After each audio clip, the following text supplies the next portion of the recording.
Hi everybody, in this video we are going to talk about rates. If you haven't watched the video that is before this, then I highly recommend you watch it because it is crucial to understand the previous video in order to understand this video. So if you understand it, then let's just get started then. So we know that the rate is equal to negative of the delta of the concentration of A over the coefficient A times delta T, and it comes from the reaction, by the way, and this expression is equal to the change in the concentration of B over the coefficient B times the change in time. So the change in A over the change in T is considered a rate. Now these A's and B's are here because they serve to make it so that if you put these two together, then they will be equal. And they will be equal to this mysterious rate, which we didn't talk about yet. Now, what's with the rate? What does it even mean? Now, it isn't the rate of the disappearance of A, because the rate of the disappearance of A is represented by delta A over delta T. It isn't equal to the rate of formation of chemical B, because the rate of formation of chemical B is delta B over delta T. So what in the world is this rate? Well, this is from the last video, and in chemistry, we need a standard for the rate of a reaction overall, which can mean the disappearance of A or the formation of B. Both of these rates will be different if A and B are different. And because they are different, that means we can't use those rates for the overall rate of the reaction, which is this. Therefore, the equation above is used to find the rate of the reaction based on stoichiometry. So this rate right here is based on the entire reaction, not just on A or B. It's based on everything. So this rate is very cool, and I'll show you how it works. So 3O2 becomes 2O3. What is the rate of the reaction if the rate of O3 formation is 2.0 molar per second? Well, we are going to look at this equation over here, and we see that ozone is being formed, so we are going to look at delta B over B times delta T specifically. So the rate of the reaction, or this number over here, is going to be equal to the change in B, in this case ozone, over the coefficient B, which in this case is 2, times the change in time. So we simply just plugged in numbers based on the reaction we have into this generic equation in order to make this one just a little bit more specific. So doing the math, we know that the change in ozone over time is going to be 2.0 molar per second, and the 2 is there, so you just gotta plug it there. And 2.0 divided by 2 is going to be 1 molar per second. So the rate of the reaction turns out to be 1 molar per second. Now let's take a look at this explanation. The rate of the reaction lets us find the rate of O2 disappearance or the O3 formation. So it has many uses. It can be used for any of the reactants or products. So the rate of the reaction is given for every mole in the reaction. So if we have 3 moles of O2 being formed, then the depletion of O2 will be 3 molar per second.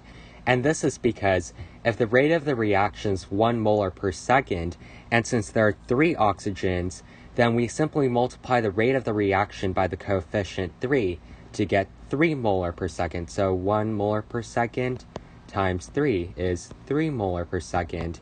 Now can we guess how much O3 is formed or what the rate is? Well, if the rate of the reaction is 1 molar per second, and since we have 2 O3s being formed, then the formation of O3 will be 1 molar per second times 2 for this number 2, and you will get 2 molar per second.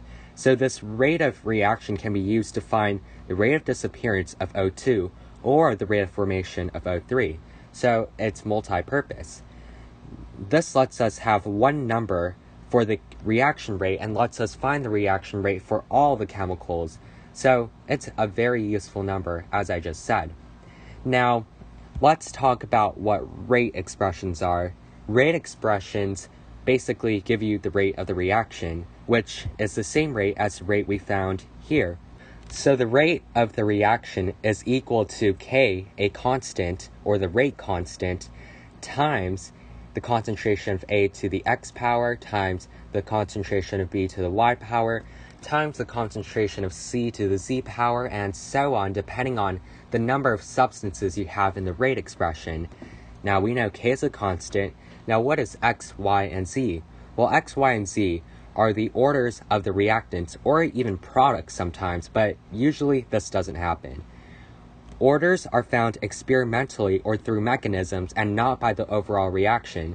So if I do 3O2 to 2O3, you can't just say that the order of O2 is going to be 3, because the coefficient of the net reaction does not tell you that. Instead, you have to find it through experiments or through the mechanisms, which we will talk about in a future video. So this is wrong. Now, what is an order? Because I've talked about it and you don't know what it means. So let's talk about what it means. It is the power of a concentration that accurately describes the proportionality between the rate and the concentration. So for many of us, including myself, this explanation is not very helpful to understanding what exactly it is. Instead, it's better to experience the definition by doing some examples. So if I say that a substance has 0 order, then that means that the exponent is going to be 0. And we can say that the substance in question will be substance A. And of course, we are just basically copying and pasting down here, but for one substance, and that substance has 0 order. So we put a 0 there, and anything to the 0 power is 1, so we can simply just erase it from existence, and the rate will be equal to K, the constant. Now, what does this even mean? Well, this tells us that the rate is unrelated to the concentration of the substance, because as you can see, the rate is always equal to the rate constant, K, and it doesn't have to do anything with the concentration of A, since that's raised to the 0, which is 1, which 1 multiplied by anything gives the same result. So we can look at this graph to see why that happens. So before we start, think of rate as slope. Alright, so now we are thinking about rate as slope. Let's now look at this graph. For this 0 order graph displaying substance A over time, well, the concentration of substance A over time, you can see that it decreases constantly until it reaches 0. And you can see that the slope stays constant throughout. And this is correct because, remember, our slope or our rate is K, which means that it is going to stay constant throughout the entire process.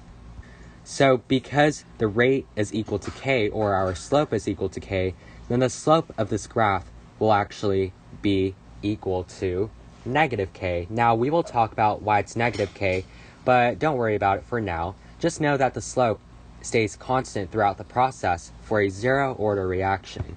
What about first order? Well, if substance A is first order, that means that the rate of the reaction is directly proportional to the concentration of the substance. So the proportional symbol is that little weird symbol over there, and this is saying that rate is proportional to the concentration of A to the first power, therefore, first order, because first is 1 and 1 is right there. So you can rewrite proportionality in terms of an equation by saying that rate is equal to K times A to the first, and you don't even have to write the first, because if you write nothing, it's implied that it's a 1. So let's take a look at the graph. So as you can see, the graph is a curve that slowly decreases, because in this case, we are actually looking at reactants for A, and we're pretending that A is a reactant, so that's why it is decreasing over time rather than increasing over time.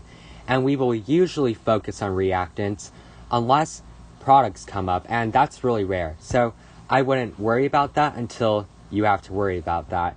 So slope steadily decreases in magnitude as the concentration of A decreases. So the concentration of A is on the y-axis, and as it decreases, you can see that the slope decreases as well. So over here, all the way at the top, you can see the slope is very, very, very large.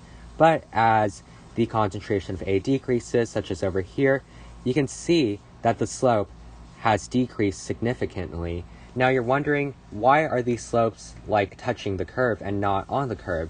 Well, these are actually tangent lines, and in this chapter, we will be looking at rates, and this rate will be instantaneous. So let me spell that out, instantaneous. So we will be looking at instantaneous rates unless otherwise specified. So these are all instantaneous rates when we draw these lines that show the slopes. So as you can see, slope is directly proportional to the concentration of A, because as A decreases, we can see that the slope decreases as well. Now, what about second order? Well, it's a similar idea. The rate is directly proportional to the concentration squared of the substance. So second squared, they are related. Alright, so rate is proportional to A squared, so rate is equal to K times A squared. And if you don't know what proportions are, I highly recommend you go over it on your own free time. Now looking at the graph, it looks really similar to first order, but look at this. The slope decreases in magnitude very fast as the concentration of A decreases, because slope is directly proportional to A squared. So for example, up here, the rate is equal to K times A squared. So, you know, up here when the A is high, the slope is going to be super duper large. But as you get lower to like maybe a really low concentration of A, then your slope becomes super duper small, because the square, you see, if you square something like a decimal, it becomes way smaller than it was before. So in this case, by squaring numbers, you're actually making the slope decrease super duper fast. In this case, by squaring A, you make the rate or the slope decrease super duper fast. Now, substances can actually have decimal orders and negative orders. So for example, rate is equal to K times the concentration of A to the negative 0.5 power. So that's really, really wacky. So now let's talk about the order of a reaction. So we're not talking about the orders of substances anymore. We're talking about the order of the reaction. So you gotta just add up all the orders of the reactants and products. So, for example, in this reaction, the rate is equal to, I can't forget the K. So rate is equal to K times the concentration of O2 squared times the concentration of N2 cubed. So the overall rate order is going to be equal to 2 plus 3, which comes from there, and you get that the order of the reaction, or the overall rate order, is going to be 5. So now let's discuss integrated rate laws. These integrated rate laws let us use concentration instead of rates if we don't have the rates. So it's a rate law, but it is integrated, and by integrating it, we can use concentrations instead of rates to calculate things like K. So we typically see orders in reactants and not products. So the integrated rate law will relate to the concentration of reactants. So only use these laws for reactants. Now before we begin, skip ahead if you don't know calculus to get the integrated rate laws for free, meaning you don't have to watch me do all this work to get them. And if you do know calculus, then you could follow along and you will learn a bunch of calculus, hopefully. So, without further ado, let's begin. And if you want the IRLs for free, then skip over to a time that I will put in the description of this video. So, for zero order, we are going to try to find the integrated rate law. So we know that rate is proportional to the concentration of A to the 0, and we can simplify that to say that the rate is equal to K. Okay, well, we know that the rate is equal to negative d concentration of A over dt. And remember, we put a negative sign there because it's a reactant and it's disappearing. And we also put it there because we want this rate to be a positive number. and dA over dt will be negative. So by putting a negative there, we are negating the negative to get a positive. Now, I'm going to pronounce this as dA dt because it's shorter that way, and I won't have to say d concentration of A dt because that takes too long to say. So I substitute this rate for negative dA dt, and that's equal to k. So I have this cool equation here, and we are going to do something called separation of variables, and we will do this a lot. So we move the dt over there, and we get negative dA is equal to k times dt. And then we could integrate both sides, and by integrating, we could put different limits of integration for each of them. So this one will have a lower bound of the initial concentration of A, and after some time, you will have a final concentration of A. So we are going from initial conditions to final conditions. That's how integrals work. Now on this side, the initial time is going to be 0, and the time passed will be, well, t.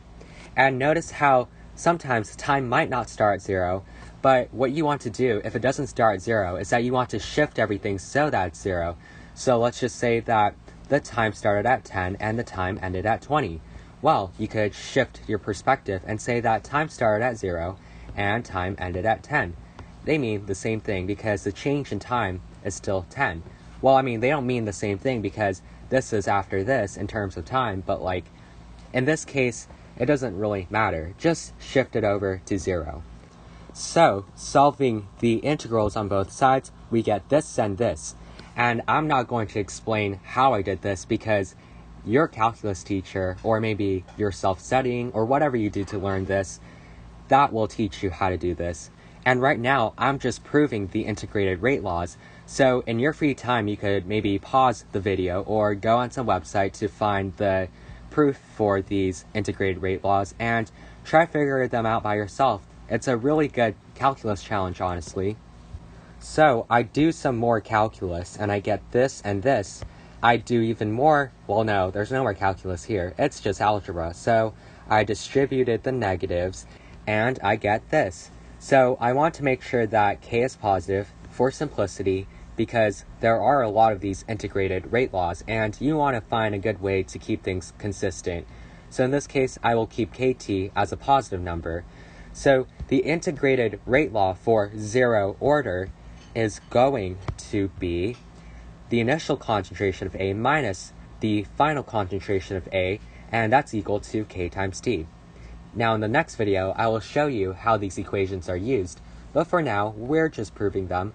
And as you can see, if you plug in initial concentration and a final concentration, and maybe you know how much time passed, then you will actually figure out the rate constant, which is pretty cool. Alright, we have to prove the first order integrated rate law.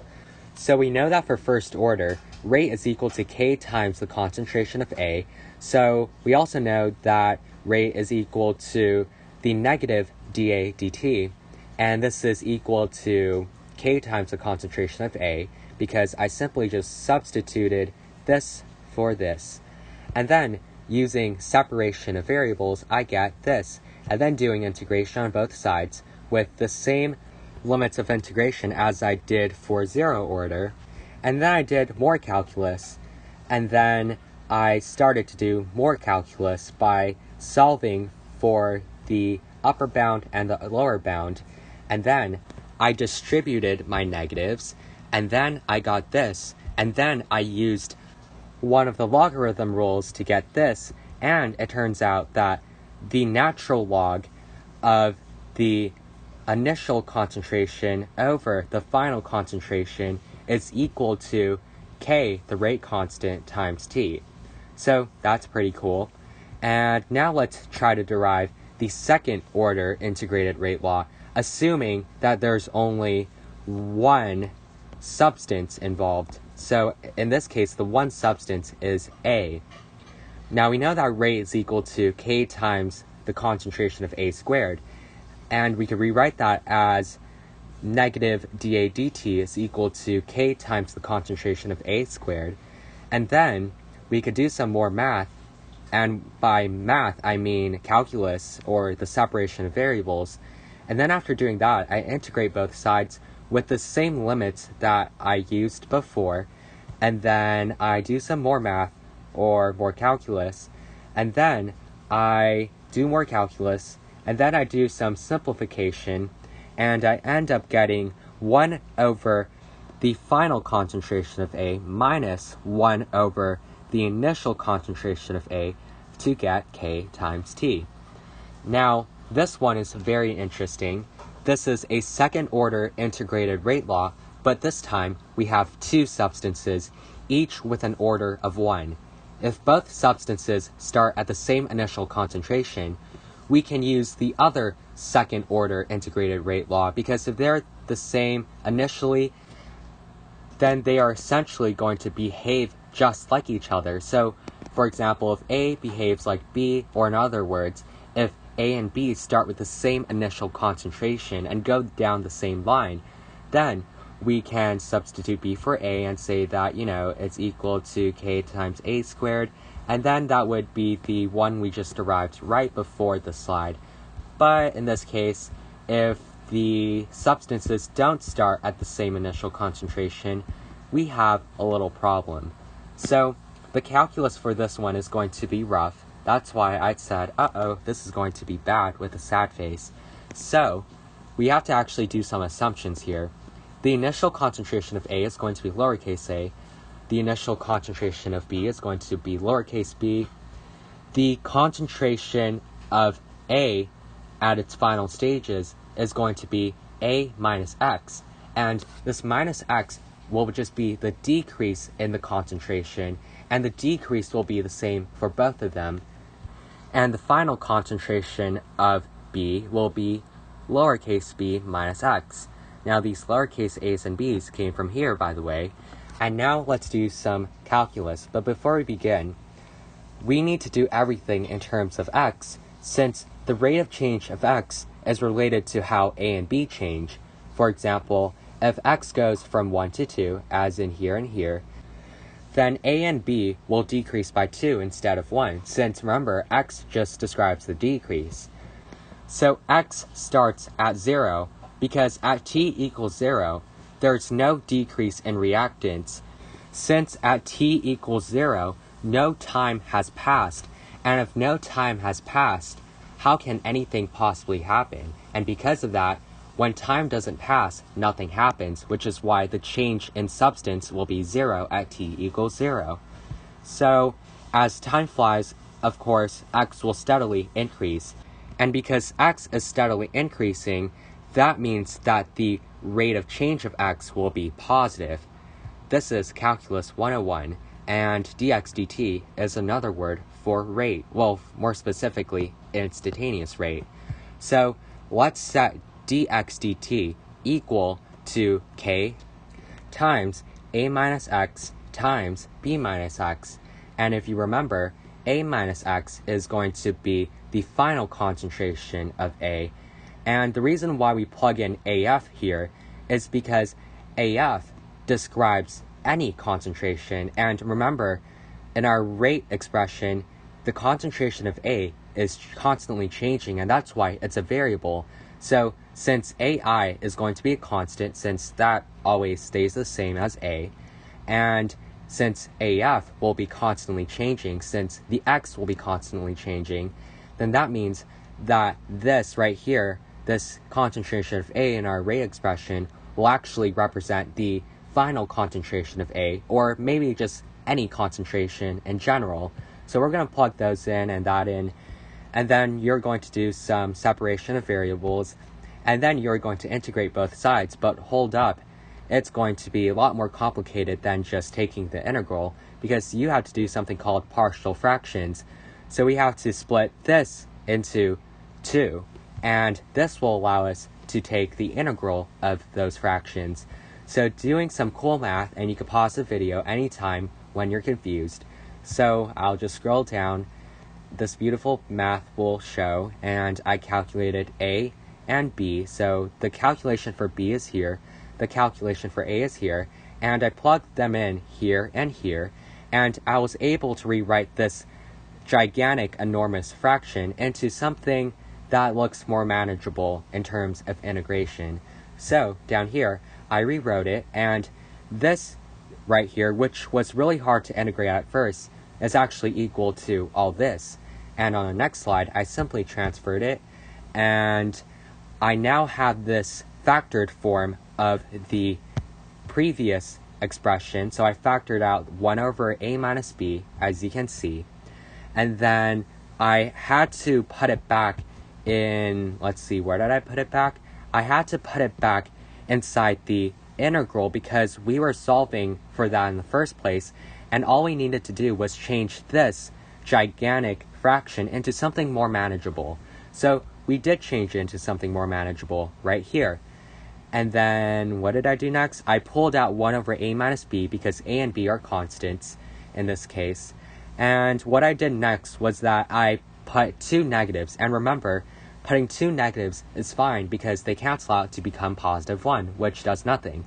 So I put negatives there, and you'll see why. So if I put a negative here, it becomes 1 over b minus a instead of 1 over a minus b, because if you distribute that negative here and here, it becomes that. And then I had to distribute this to here, and then I got this, and then I could integrate it. So I integrated it, and then I kind of mixed it around a little bit to make it more manageable, and then I solved for the limits, so that's over there, and then I simplified, and then I used a rule of logarithm to solve for this by simplifying all of this into that. And you might be wondering, where did this kt come from? Well, right at the beginning, we actually had an integral here, and we just solved that, and it just becomes kt. So in the end, the integrated rate law for a second order reaction with 2 substances that are each at first order is all this. So it's pretty cool, right? Now let's put all these laws onto a nice white sheet for us to look at.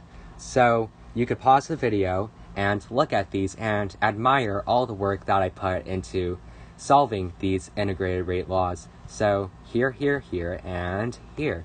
So now we have to talk about why we did that. So of course we did that because it allows us to plug in concentrations to calculate K. But not only that, we could also draw lines from them. So drawing lines is very useful because we can do a lot of things with lines that we cannot do with curves.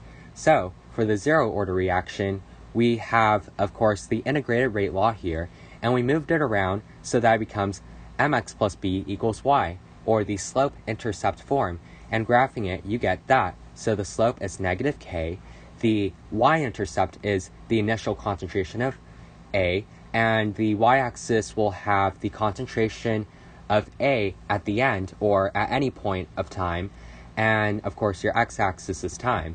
For first order, I have the integrated rate law for first order, and I moved it around, and I got this, and then I graphed it because it looks like a line, y equals mx plus b.